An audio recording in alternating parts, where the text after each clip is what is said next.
Di Indonesia ini banyak sekali generasi muda yang memiliki prestasi dan bergerak menjadi aktivis yang bisa mempengaruhi sekitarnya. Tapi tak banyak yang menyorot hal ini.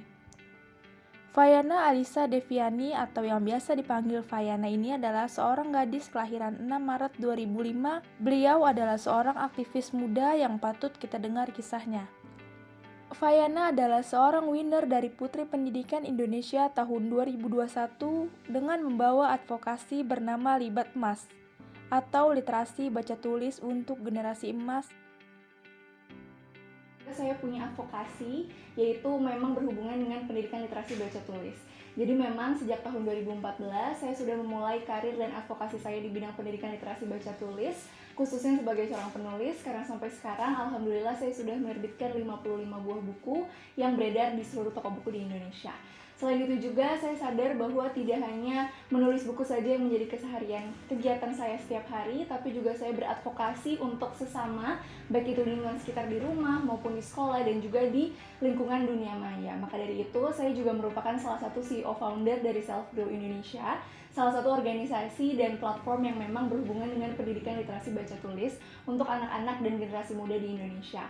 Karena saya percaya bahwa literasi itu tidak hanya sekedar baca dan tulis saja, tapi bagaimana kita berkomunikasi, bagaimana kita bisa berinteraksi satu sama lain. Maka dari itu, saya juga bergabung di Putra Putri Pendidikan Indonesia dan alhamdulillah di tahun 2021 menjadi winner Putri Pendidikan Remaja Indonesia tahun 2021 yang saya membawa advokasi bernama Libat Emas atau literasi baca tulis untuk generasi emas, yang mana advokasi ini yang memang sudah saya dirikan dan jalankan sejak 2014 sampai 2023 ini dan berjalan terus baik itu di lingkungan rumah, lingkungan keluarga, dan lingkungan sekolah juga.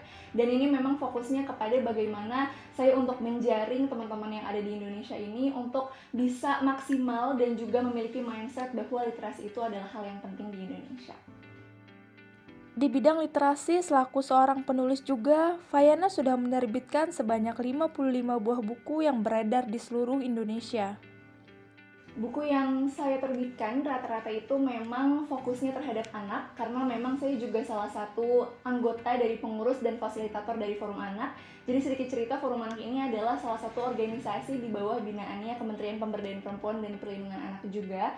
Jadi memang dari kecil, dari SD saya sudah terjun juga di bidang kepenulisan, dan hal itu nyambung juga kepada kegiatan-kegiatan saya yang berhubungan juga dengan pemerintahan seperti dari kementerian, kemudian mewawancarai presiden juga dan lain sebagainya. Dan salah satunya adalah di Forum Anak ini di bawah Kementerian Pemberdayaan Perempuan dan Perlindungan Anak. Jadi memang sejak saya kelas 7 atau kelas 1 SMP bergabung di Forum Anak ini, saya bergabung di Forum Anak Kota Depok sebagai ketuanya, kemudian juga di Forum Anak Jawa Barat dan Forum Anak Nasional sebagai koordinator divisi di sana.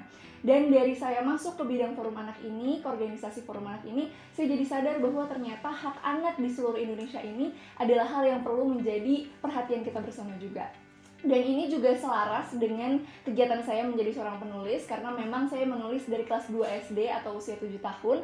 Jadi otomatis buku-buku yang saya terbitkan itu memang berhubungan dengan anak, karena waktu itu memang saya masih anak. Tapi seiring dengan berjalannya waktu, saya tetap fokus kepada dunia anak, karena memang setelah masuk Forum Anak juga saya jadi lebih sadar dan lebih aware bahwa anak adalah generasi muda bangsa yang perlu kita lindungi. Jadi memang fokus saya itu buku-bukunya rata-rata terhadap anak, walaupun memang bisa dibaca oleh seluruh kalangan usia, tapi fokusnya itu lebih kepada anak. Jadi memang tidak hanya persahabatan atau tidak hanya keluarga saja, tapi juga ada isu-isu lainnya yang saya selipkan masuk ke dalam buku-buku saya, seperti anak jalanan, kemudian juga anak-anak disabilitas dan lain sebagainya, teman-teman yang spesial gitu. Jadi memang isu-isunya itu sangat banyak dan beragam, yang memang isu lingkungan atau fenomena di sekitar kita, tapi memang gaya bahasanya gaya bahasa anak, agar anak jadi lebih paham terkait dengan isu yang akan saya bawa dalam buku-buku saya, seperti itu.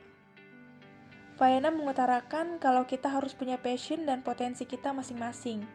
Saya percaya bahwa masing-masing dari kita pasti punya passion dan potensinya yang berbeda-beda. Jadi belajar itu tidak hanya dari sekolah aja, atau pendidikan itu sebenarnya nggak cuma pendidikan akademik aja. Jadi banyak banget pendidikan-pendidikan yang lain, seperti pendidikan karakter, pendidikan olahraga, pendidikan literasi, dan itu bisa dipelajari di luar sekolah. Jadi memang dari kecil saya sudah ikutan konferensi, komunitas, kemudian juga saya dulu sempat ikutan konferensi penulis dari Indonesia selama 4 tahun, kemudian juga baru-baru ini di tahun 2020 2022 menjadi salah satu peserta dari 70.000 orang di Sekolah Staf Presiden di Istana Kepresidenan, ikut parlemen remaja bersama DPR Indonesia, Republik Indonesia, dan masih banyak event-event lainnya. Dan kalau misalkan disambungkan dengan kegiatan di sekolah, apakah itu ada struggle-nya atau misalkan ada gimana cara bagi waktunya begitu ya.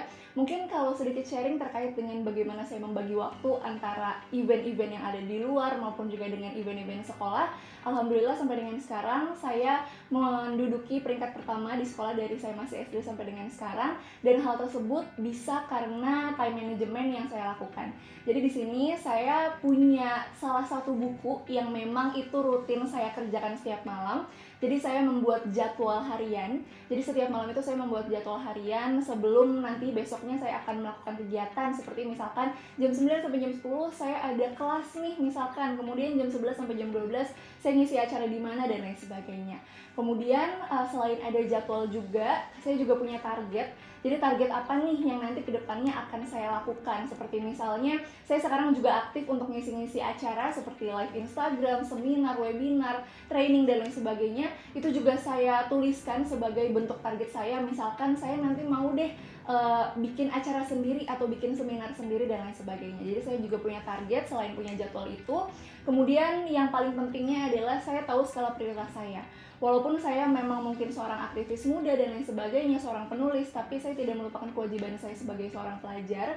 Jadi memang saya juga bikin skala prioritas atau 4 kuadran skala prioritas dalam hidup saya, yaitu yang penting dan mendesak, tidak penting tapi mendesak, tidak mendesak tapi tidak penting, dan juga tidak penting tidak mendesak. Jadi ada 4 kuadran, dan saya petakan nih dari kegiatan-kegiatan saya pada hari itu, mana yang penting dan mendesak dan mana yang bisa kita duakan, bahasanya seperti itu. Kita geser dulu agendanya dan lain sebagainya. Tapi yang paling penting menurut saya dibandingkan dengan bikin jadwal yang keren, bikin target yang hebat, bikin target yang luar biasa, dan bagaimana cara kita untuk bisa mengatur skala prioritas kita, yang paling penting adalah dengan fokus. Karena menurut saya pribadi, kalau misalkan kita jago untuk bikin jadwal, keren untuk bikin target dan lain sebagainya, kalau misalkan kita nggak bisa fokus ketika kita sedang belajar, atau kita nggak bisa fokus ketika kita sedang melakukan suatu kegiatan non-akademik, itu semua hasilnya akan sia-sia. Karena menurut saya pribadi, hasilnya juga akan kurang maksimal. Karena mungkin ada beberapa teman-teman saya yang bilang bahwa